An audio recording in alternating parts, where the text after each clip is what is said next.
फळ विक्रीचा व्यवसाय करणाऱ्या भाग्यश्री जगतापांना अजित पवारांच्या राष्ट्रवादीने उमेदवारी दिली आहे। त्यामुळे आदिवासी समाजातील या कुटुंबाचं भाग्य उजळलंय।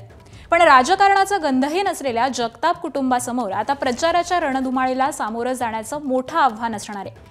गेल्या 10 वर्षांपासून जगताप कुटुंबाचं उदरनिर्वाह फळ विक्रीच्या व्यवसायावरती अवलंबून आहे। अशा प्रसंगी त्यांना व्यवसाय सांभाळत प्रचाराची धुराही सांभाळावी लागते। त्यामुळे भाग्यश्री या दिवसा फळ विक्री करता करता प्रचार करतात आणि संध्याकाळी घरोघरी जाऊन मतदारांपर्यंत पोहोचतात। सुनील अण्णा शेळके हे राष्ट्रवादीतून आहेत। त्यांनी मला हे तिकीट जाहीर केलेलं आहे एसटी कॅटेगरीमधून। मग त्या तिकीट दिले त्याचं ते आम्ही नक्कीच सोनं करू हे दिशेने आम्ही वाटचाल चालू केली आहे। परंतु प्रचार आता कसं करताय? आम्ही बघतोय की सगळीकडे प्रचार सुरू आहे, तुम्ही इथं फळ विकताय।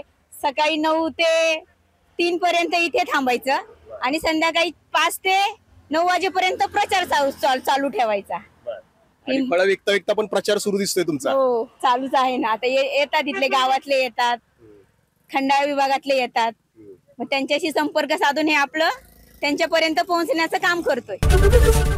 एबीपी माझा, उघडा डोळे बघा नीट।